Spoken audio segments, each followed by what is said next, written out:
Yan, gising na yung boss dito sa bahay na to. Tsaka yung madam. Nakapaghilamos na siya. Ay naku, Lolo Chris! Pundaan. Di mo si Lolo Chris? Mabayan ba, nakakaya ka. Oh, parang baliw eh. Lolo Chris! Maglakad para daig mo ba eh, ano eh. Hindi pa tayo ng No! Buti pa kayo ni Lola! akong bra. Mag-vlog. Hindi mo naman ay... Ganito pala daily life sa bahay ni Sir Chris. Ayan. Ganito ako sa umaga, konting hawi ng buhok, ganon. Ay, binansagan ang pogi ng whitey. Tapos, ganon ko lang yan. Wow. Kita nyo naman. Pero lolo na. Tapos, siyempre, ayos na tayo. Unat sa umaga. Di ba? Paano magtumayo? Unat. Tapos pag galing tayo sa upo, relax muna tayo ng konti.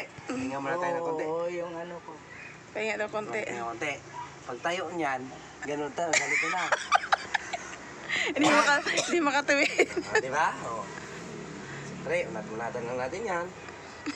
Napatabitin-bitin ka doon, Sir Chris. Oy, Laglag yung bakal, tangik.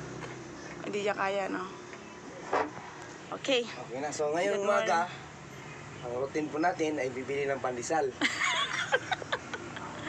Pandesal daw. Pandesal. Where is your money? Abangan nyo yung pandesal na dadalhin ko ha.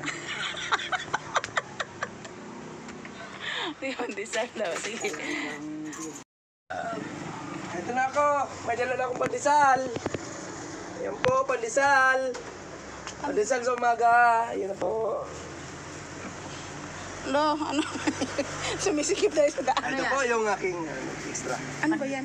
Buko, pandagdag ng Ang dagdag na. Resistensya. resistensya. Maganda yung cleansing. Yan na yan. Kaya, Hindi ka pa nainom ng tubig, ano? Ha? Hindi ka pa umiinom ng tubig. Hindi pa. Yan, nagawan mong tubig. Masarap. Kaya wag kang magkape sa'yo. Oo. Kaya bumili ako ng buko para hindi na ako ganun ng ganun. Para makatulong din po. Ay, oo. Para sa ano yun? Acid. Ayan, bako. Sa umaga. Hindi ka magkakape. Hindi. Oo. Buko lang.